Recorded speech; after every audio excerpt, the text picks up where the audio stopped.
Assalamualaikum warahmatullahi wabarakatuh. Pemirsa, jumpa lagi bersama saya Ray Happyani dalam program Bincang Pendidikan. Di kesempatan kali ini telah hadir tamu yang istimewa, yaitu Bapak Eki Erwanto Putra dari Manajemen Sekolah Murid Merdeka. Salam kenal Mbak Yeni, selamat pagi. Selamat pagi, selamat datang di Geraha Tribun, Pak. Oke, selanjutnya ada Bapak Firman Hidayat. Bapak Firman Hidayat adalah Kepala Sekolah Murid Merdeka Palembang. Iya, betul. Selamat datang di Geraha Tribun, Pak. Ya, terima kasih Mbak Yeni, selamat pagi. Sama-sama. Pak Eki dan Pak Dayat ya manggilnya. Pak Dayat. Kita nih baru dengar nih ya, katanya baru launching tanggal 22 Februari lalu ya di Palembang. Nah, masih fresh sekali ya, masih fresh gitu ya. Bisa dong cerita apa itu Sekolah Murid Merdeka? Silakan. Boleh banget Mbak Yeni gitu. Malah kalau kita bilang tentang Sekolah Murid Merdeka sendiri gitu ya, baru launching 22 Februari kemarin. Cuman kalau aku mau ngomongin tentang Sekolah Murid Merdeka nih, aku perlu tarik ke belakang dulu nih. Gitu ya, dari 2019 pada saat kita pertama kali dibangun gitu ya. Memang waktu itu tuh kami memiliki cita-cita tuh untuk mentransformasi pendidikan di Indonesia. Gitu. Jadi memang bukannya tidak baik gitu ya Bu, tapi memang harapannya pendidikan Indonesia ini kita bisa lebih maju lagi gitu. Kalau misalkan dulu kita berefleksi ke belakang Mbak Yeni gitu ya, apalagi dulu kan kita banyak banget tuh yang namanya belajar menghafal seperti itu gitu ya, atau kayak mata pelajarannya kok banyak banget gitu ya. Terus ternyata pada saat kalau kita korelasikan dengan masa kini atau mungkin pekerjaan kita sekarang tuh menimbulkan pertanyaan gitu, kira-kira apa ya kemarin belajar ini tuh untuk apa ya gitu ya. Terus kayak misalkan kemarin belajar tentang suatu hal tapi tidak ada relevansinya dengan kehidupan sekarang. Nah itu tuh makanya Sekolah Murid Merdeka tuh kita punya cita-cita gitu ya untuk memiliki kompetensi masa depan. Jadi apapun tantangannya di kemudian hari, kita tuh masih bisa menghadapinya seperti itu. Nah kalau misalkan menjelaskan sendiri gitu ya tentang Sekolah Murid Merdeka tuh memang kita sekolah blended yang mengkombinasikan gitu ya antara pembelajaran online maupun offline. Seperti itu Mbak Yeni. Oh iya, itu dari kata filosofi dari Murid Merdeka itu sendiri ya? Ada nggak kira-kira apa ini menarik banget sih Mbak Yeni, apalagi kalau kita bilangnya murid merdeka gitu. Ini merdeka yang seperti apa gitu ya. Nah kalau kita tuh punya memang 3 cita utama gitu ya untuk anak-anak di sekolah kami itu terkait merdeka belajar, merdeka berkarya, sama merdeka berkolaborasi. Jadi harapannya anak-anak kita tuh memiliki visi dan misi yang sama untuk kedepannya. Jadi memang asalnya seperti itu, mulai dari Sekolah Murid Merdeka.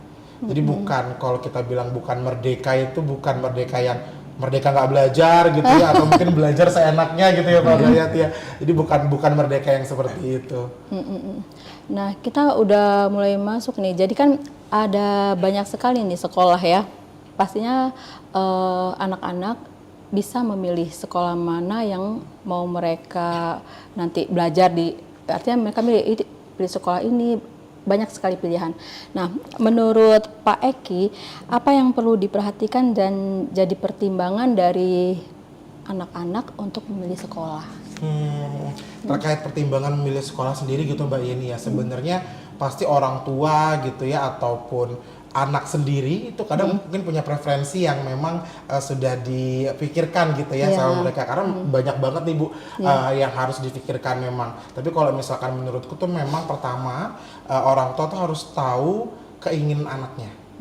Itu yang terkait yang mungkin jarang dilupakan gitu ya. Kadang orang tua tuh sibuk memilih sekolah dengan fasilitas yang bagus gitu ya, dengan hal-hal yang banyak lulusannya segala macam, itu tidak salah gitu. Cuma menurut saya memang dikembalikan kepada keinginan anaknya atau gaya belajar anaknya seperti apa. Gitu ya, apa, dan itu harus disesuaikan seperti itu. Jadi memang tidak bisa hanya dengan keinginan orang tua saja seperti itu dan keinginan anak saja. Jadi memang harus dikombinasikan gitu. Pun memang kalau kita lihat dalam memilih sekolah gitu yang pasti diperhatikan kurikulumnya. Apakah kurikulumnya ini bisa memberikan yang terbaik bagi anak dan sesuai seperti itu dengan gaya belajarnya anak gitu ya, terlepas dari fasilitas dan hal lainnya. Terus nanti kalau misalnya masuk nih ke sekolah murid merdeka, kira-kira apa yang didapatkan oleh murid itu? Terus ukuran kesuksesannya itu apa gitu? Kalau di SMM sendiri gitu ya, mungkin aku sedikit cerita tentang kurikulum di SMM gitu Mbak Yeni ya. Jadi kalau misalkan kita itu tuh memang punya kompetensi. Jadi memang kompetensi yang diukur untuk menilai apakah anak-anak ini sudah mencapai tujuan belajarnya. Seperti itu. Nah, kalau misalkan kita berbicara tentang kurikulum, kita tuh kurikulum kita adalah kurikulum nasional. Seperti tapi memang sekolah itu memiliki keleluasaan seperti itu untuk namanya mengatur kurikulumnya seperti itu. Nah, kalau di kurikulum di Sekolah Murid Merdeka, kami ini menggunakan pendekatan 5M juga dengan metode 5M. Nah, jadi memang hal itu diperlukan agar anak-anak itu bisa mencapai full potensinya. Gitu. Kalau kita bicara tentang 5M gitu ya, M yang pertama itu terkait dengan memanusiakan hubungan. Seperti itu. Jadi kalau misalkan kita berefleksi gitu ya Mbak Yeni ya, dulu kan kalau kita ngeliat guru tuh kayaknya takut gitu ya. Nah, sebenarnya tuh yang harus dicari ini bukan takutnya, tapi memang lebih ke respect gitu ya, bagaimana kita tuh menghormati seorang guru. Nah, itu jadi memiliki korelasi yang positif tentunya, baik dari anak atau kawan murid gitu ya, biasa kami sebut di SMM, dengan gurunya. Yang kedua itu terkait memahami konsep. Jadi banyak sekali memang pembelajaran kita itu, atau kalau misalkan dulu kita sering banget yang namanya menghafal.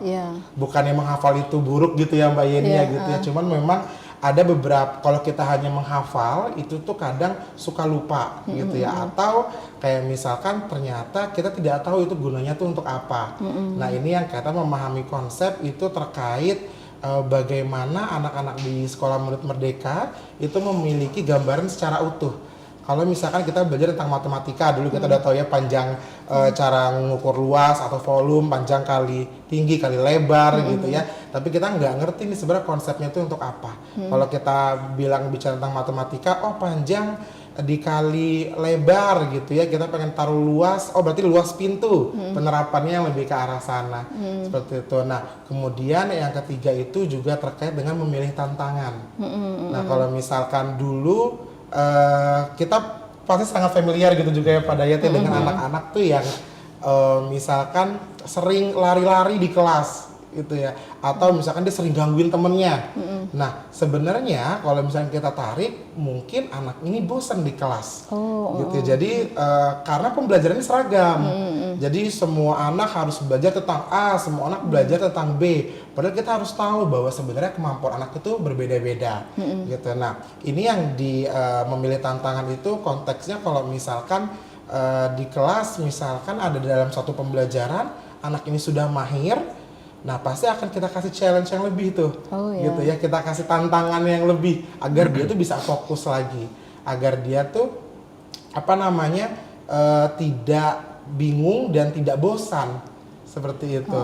Nah, yang keempat ini tuh erat kaitannya dengan memberdayakan konteks, gitu ya. Jadi kalau misalkan dulu mungkin Mbak Yeni atau Pak Dayat pernah KKN gitu ya.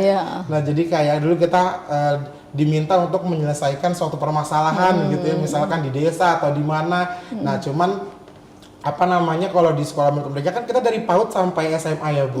Gitu. Jadi kalau misalkan dikatakan apa memangnya permasalahan anak PAUD gitu ya, masih umur 3 tahun. Nah, cuman kalau dari kita tuh sejak dini tuh memang sudah diajarkan gitu ya, kayak misalkan permasalahan anak PAUD ya, misalkan berebut mainan gitu ya. Anak-anak tuh sudah diajarkan bagaimana sih cara menyelesaikan permasalahan tersebut, bagaimana anak-anak ini bisa agar gak rebutan lagi, kita bikin kesepakatan bersama dan lain-lainnya, tentunya yang seperti itu.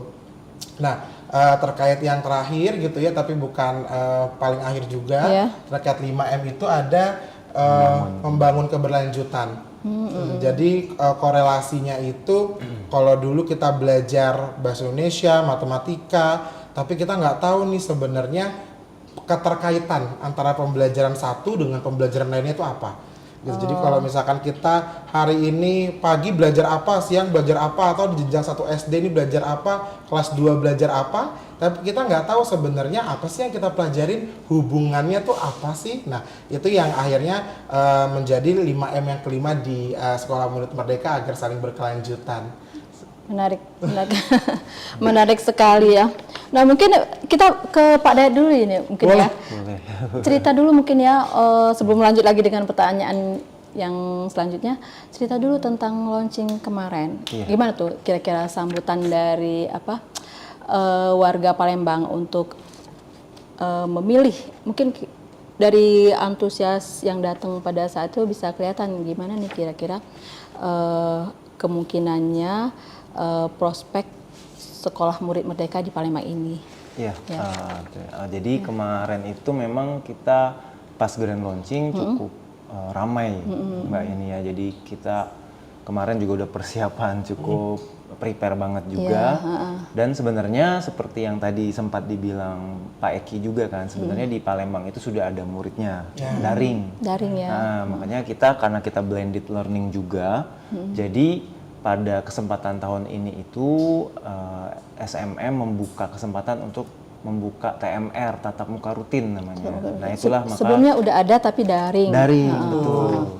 Jadi di antara dari 56 hub ya, 56 sekolah yang ada di seluruh Indonesia, di Palembang ini menjadi hub yang ke-53 atau nomor 2 di Sumatera gitu setelah Medan. Bahkan nanti bisa jadi akan di Sumatera ini bisa di semua titik harapan kita begitu. Ya. Nah balik lagi ke grand launching kemarin, antusias dari masyarakat Kota Palembang sebenarnya banyak yang sudah aware atau tahu gitu kan di Palembang atau Sekolah Murid Merdeka itu seperti apa. Walaupun ada juga beberapa yang memang masih baru nih. Ini Sekolah Murid Merdeka apa ini gitu kan. Mungkin kalau dari segi tadi ditanyakan filosofi misalnya, Murid Merdeka seperti apa? Apakah merdeka nggak belajar nggak ya? Jadi benar-benar siswa itu nanti dibuat bagaimana caranya siswa ini atau kita sebut kawan murid bisa belajar itu dengan minat bakatnya masing-masing seperti itu. Nah, Bapak Ibu yang datang kemarin pun sangat antusias sampai kita kemarin kan dari jam 10 sampai jam 12 itu pertanyaan masuk terus sampai tidak bisa kita jawab pada saat grand launching, tapi kita menyediakan langsung malah konsultasi langsung untuk ke orang tuanya. Jadi setelah grand launching selesai, acara yang bersama-sama, kita tetap membuka untuk orang tua untuk membuka sesi konsultasi begitu. Jadi banyak juga kemarin bahkan sampai hampir mulai jam 10 hampir sampai jam 4 itu. Masih terus jadi secara bergantian karena kan memang kita juga ada istilahnya kurikulum yang terpersonalisasi Mbak ya. Jadi kita benar-benar orang tua itu pengen tahu lebih dalam nih nanti seperti apa anak saya gitu. Terus kita gali, kemudian karena kan nanti dari guru-guru kita, dari saya juga selaku kepala SMM juga dan semua yang ada di SMM Palembang pasti akan mengupayakan dengan maksimal untuk setiap siswa ini bisa untuk belajar itu mencapai titik maksimalnya lah seperti itu dengan tadi konsep-konsep yang sudah disebutkan sama Pak Eki tadi. Jadi dari acara kita kemarin seru pastinya, antusiasnya juga sangat kelihatan lah meriah ya gitu ya. Sampai pertanyaannya dari jam 10 sampai jam 4 nggak berhenti. Iya, jadi hampir terakhir saya ingat itu ada 4 sampai 5 yang tunjuk tangan, cuma hanya bisa kita jawab satu saja. Tapi ya tadi kita jawab di konsultasi lanjutan setelah acara selesai. Jadi itu sih kemarin gambaran acaranya. Oh ya, satu lagi. Kalau kemarin kan sistemnya kita orang tua mendengarkan pemaparan untuk keseluruhan SMM dan anak-anaknya atau kawan murid kita itu kita berikan trial class namanya. Jadi siswa atau kawan murid itu mencoba dulu dengan metode belajarnya kita, mereka datang dan mengikuti sesi yang sudah kita buat. Nah, kemarin juga dari anak-anak itu ada yang sampai nggak mau pulang, orang tuanya ya karena kan Ya seperti ya kita harapannya seperti itu sih Mbak Yeni, karena kalau saya dulu memang ada hal-hal mungkin beberapa pelajaran yang saya sukai, itu mungkin saya apa ya, sedih kalau misalnya atau wah gurunya udah selesai nih, tapi kebanyakan kayak wah kalau misalnya ada guru yang mungkin ya ini mungkin beda-beda, tapi ya ada juga kalau kita nggak seneng dengan pelajarannya, kadang kan kita kayak pengen cepet-cepet selesai gitu. Nah di SMM ini kita berharap bahkan anak-anak itu ibaratnya di sekolah itu kayak wah sampai nggak mau pulang gitu saking asiknya belajar. Nah, karena kan tujuannya nanti gimana anak ini atau kawan murid bisa benar-benar mencintai belajar seperti itu. Seperti itu sih. Kalau selama ini boleh ya saya tanya ya, kalau selama ini kan sekolah itu apa ya istilahnya konvensional ya, jadi ada tempatnya gitu, terus alamatnya ada, terus upacara segala macam lah ya, misalnya pas tiap hari Senin upacara. Ini kan karena mulai dari PAUD, SD, SMP, SMA itu kalau upacara kan tentunya buat SD sampai SMA ya, upacara di hari Senin misalnya. Nah kalau Sekolah Murid Merdeka alamatnya di Gramedia World ya? Betul, di Gramedia World. Nah, terus secara apa mekanismenya mungkin ya, mekanismenya seperti apa itu belajar mengajarnya? Tadi udah sebut ada blended learning gitu. Nah ini gimana kurang lebih? Bisa diceritain? Terus apakah Bapak Eki yang bicara atau Pak Dayat?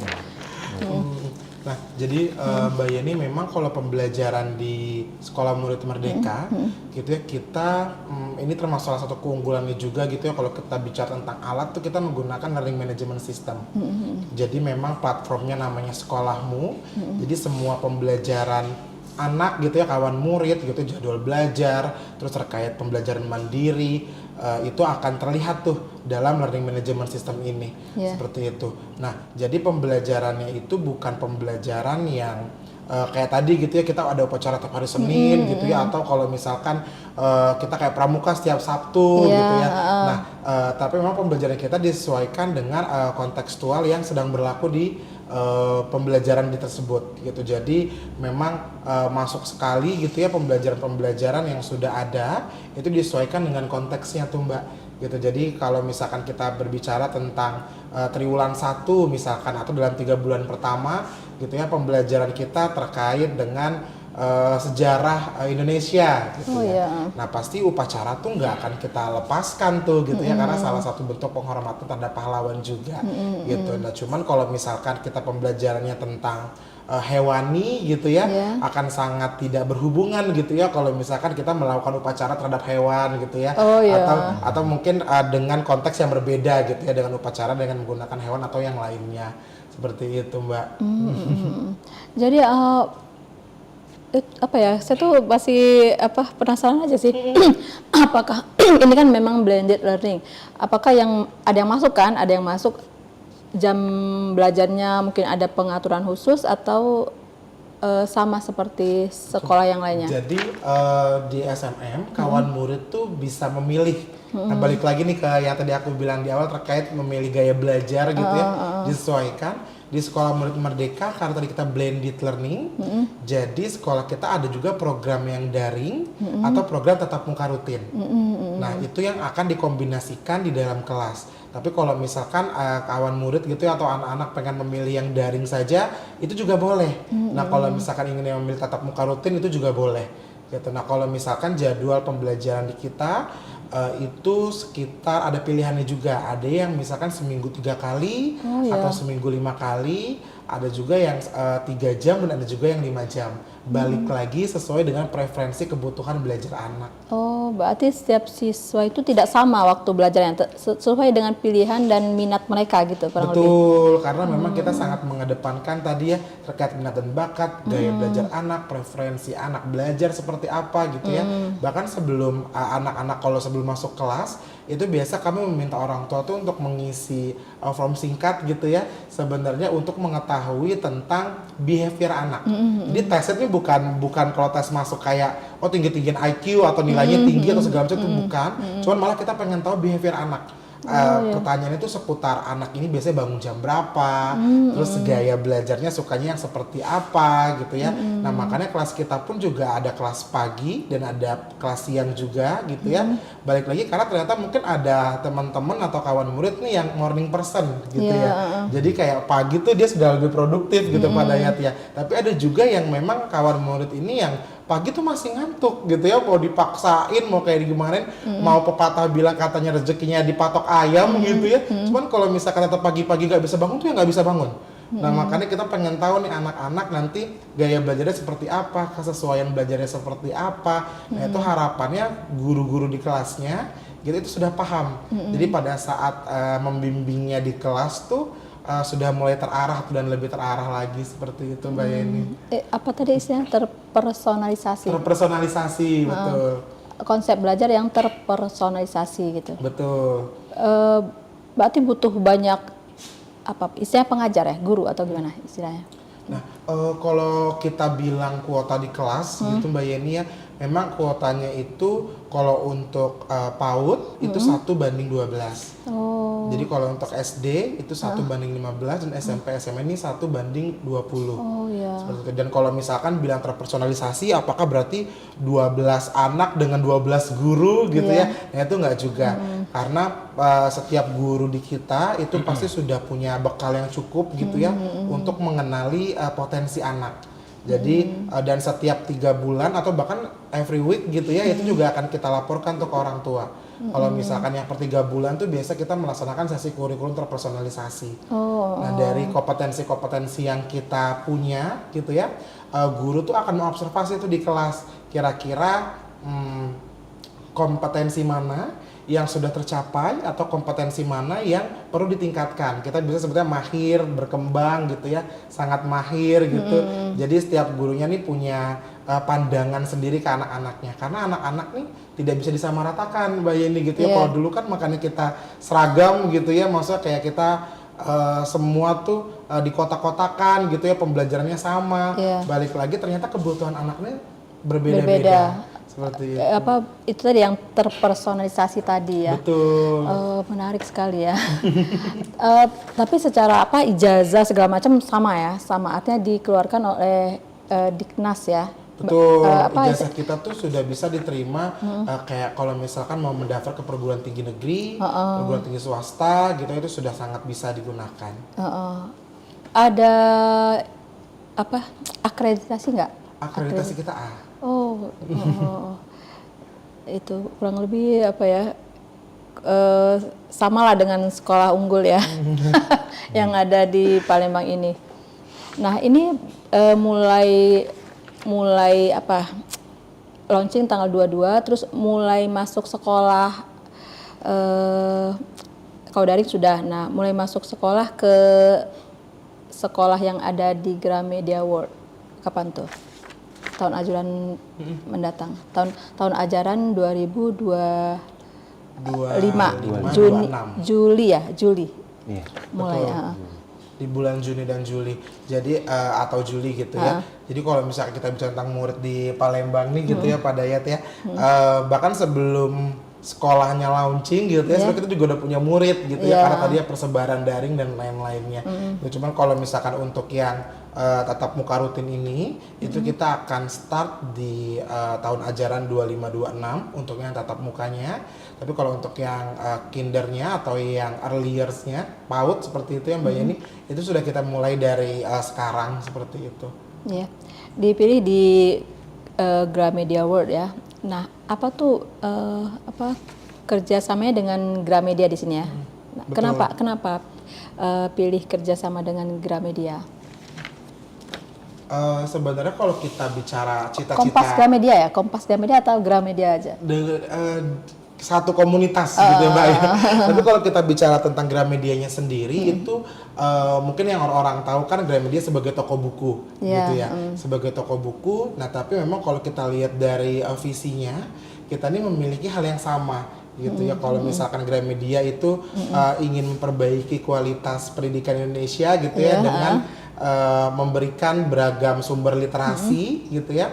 Nah, akhirnya Sekolah Murid Merdeka sebagai sekolah tuh pastinya ingin juga turut serta gitu. Jadi pada awal kita PDKT gitu ya dari Gramedia dengan SMM ini memang kedua belah pihak ini sangat-sangat interest gitu ya dengan kita karena memiliki misi besar yang sama gitu ya untuk pemerataan kualitas pendidikan. Bahkan kalau kita lihat tuh Gramedia jauh sebelum itu sudah buka tuh di seluruh Indonesia gitu ya.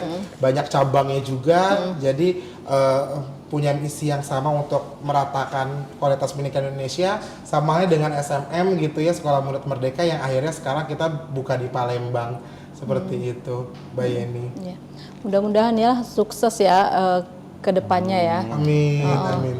Insya Allah. Nah, terus kita ada satu lagi deh pertanyaan. Tadi mungkin udah dijelasin, mungkin bisa dirinci lagi.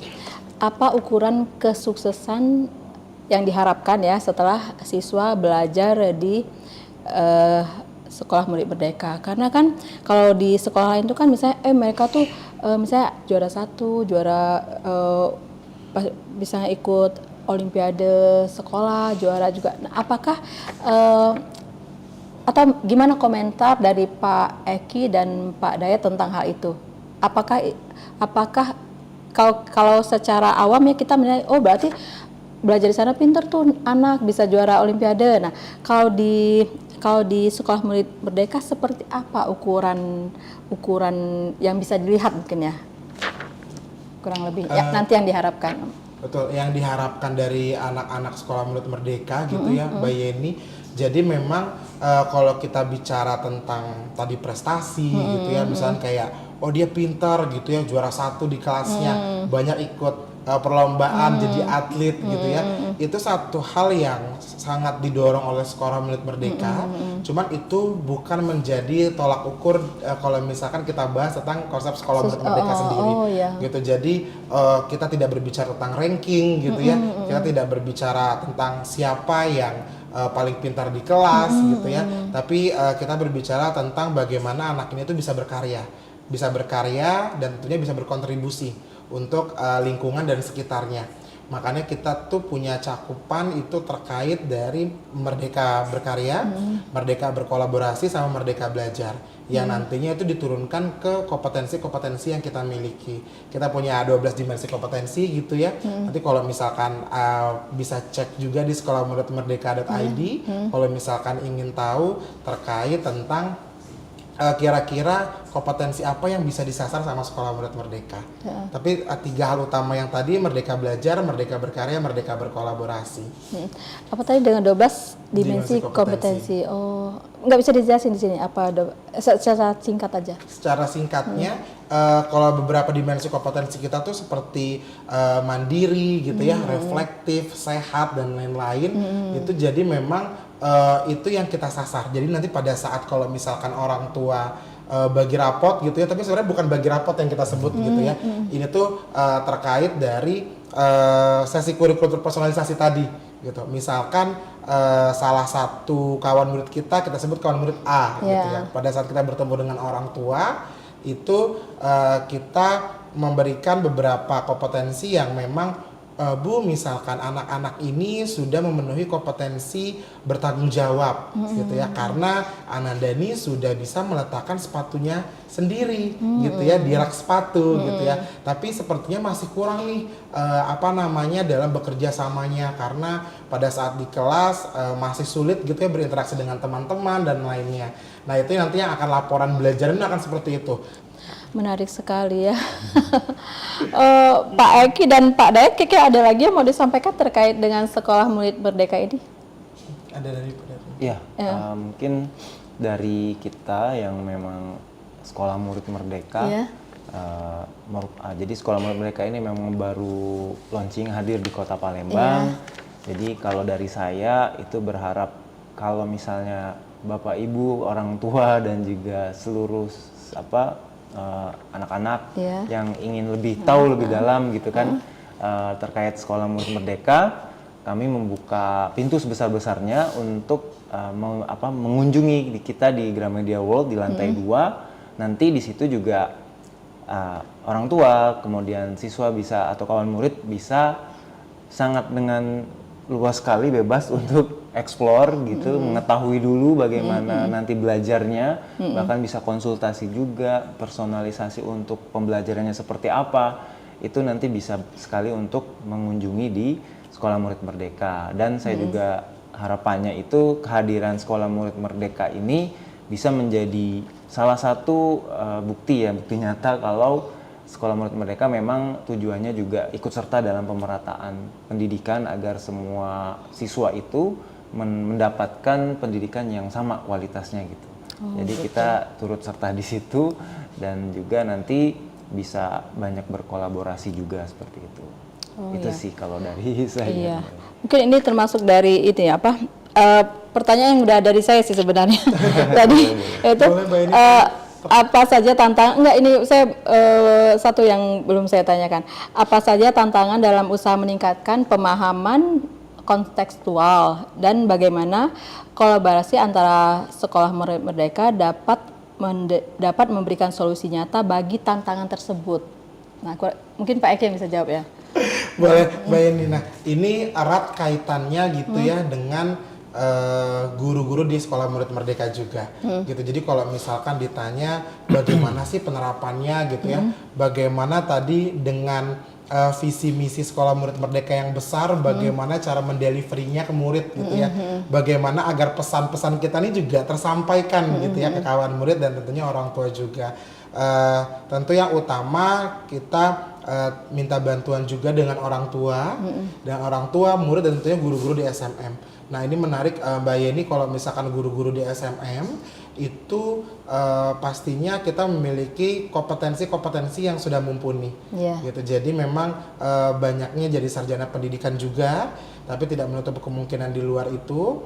Nah tapi yang pasti sebelum guru-guru ini masuk ke Sekolah Murid Merdeka, mereka akan melakukan training terlebih dahulu, gitu ya. Ada foundation training, gitu ya. Per 3 bulan juga akan ada namanya kita review gitu ya 360. Kita akan review terkait kinerja guru-guru dan lain-lain, karena harapan kita nih sangat besar gitu ya. Harapan kita tuh sangat besar untuk guru-guru ini tuh bisa memberikan pemahaman yang baik kepada muridnya. Nah jadi pada saat nanti muridnya sudah menjadi agen-agen perubahan gitu ya Mbak Yeni, pada saat itu sudah bisa diterapkan tuh Mbak Yeni ke sekitarnya. Jadi murid-murid ini bisa membantu atau bisa berkontribusi untuk kedepannya. Nah cuman yang memang perlu dipahamin ini di Sekolah Murid Merdeka itu teachers atau guru itu bukan sebagai main atau sebagai pemeran utamanya. Karena banyak dulu ya kalau kita lihat guru menjelaskan di depan gitu ya, anak-anak ngelihat semua ke depan gitu ya. Nah itu bukan pembelajaran yang ada di SMM gitu. Jadi main fokus kita tuh ada di anak. Jadi kalau misalkan kita sering banget sebut guru kita tuh bukan sebagai guru sebenarnya, tapi sebagai fasilitator. Bagaimana kita guru-gurunya atau fasilitator ini tuh bisa mengembangkan potensinya anak. Seperti itu. Nah jadi memang harapannya agar anak-anak ini bisa menghadapi tantangan-tantangan yang ada di luar sana. Menarik sekali ya. Jadi sangat mungkin mendidik para muridnya supaya lebih mandiri. Betul. Lebih mandiri, terus jadi tidak diatur gitu ya, tidak didoktrin mungkin ya. Karena gurunya kan nggak harus memberikan pengajaran yang up to bottom gitu ya. Tapi tergantung dari bagaimana karakter dari masing-masing muridnya, kurang lebih seperti itu. Nah, menarik banget. Saya baru dengar malah sekolah seperti itu yang ada di Palembang. Mudah-mudahan bisa prospeknya bagus. Udah kelihatan sih sebenarnya udah bagus prospeknya. Mudah-mudahan bisa berhasil menyampaikan semua konsep-konsep yang dipunyai oleh Sekolah Murid Merdeka terus bisa diserap oleh siswa yang nanti menjadi siswa dari Sekolah Murid Merdeka. Amin. Terima kasih.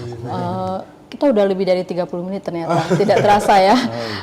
Sana sangat menarik dan saya terus terang masih penasaran dengan Sekolah Murid Merdeka ini dan sangat pengen tahu seperti apa nanti setelah mulai dengan sekolah di gedung yang ada di Gramedia World. Boleh sekali Mbak ini, walaupun tadi kita bilang kita akan start di 2005-2026 gitu ya, tapi kalau misalkan sekarang gitu ya, atau mungkin siang ini mau mampir ke Gramedia itu juga boleh banget. Pasti ada tim kita juga nanti yang akan bisa membantu untuk menjawab pertanyaan-pertanyaan terkait Sekolah Murid Merdeka dan bagaimana metode belajarnya. Iya. Insya Allah nanti setelah ini ya Pak ya. Iya. Saya kira demikian ya perbincangan kita di Bincang Pendidikan ini dengan Bapak Eki Erwanto Putra dari Manajemen Sekolah Murid Merdeka dan Bapak Firman Hidayat, Kepala Sekolah Murid Merdeka Palembang. Demikian, terima kasih banyak atas waktunya. Assalamualaikum warahmatullahi wabarakatuh. Waalaikumsalam warahmatullahi wabarakatuh.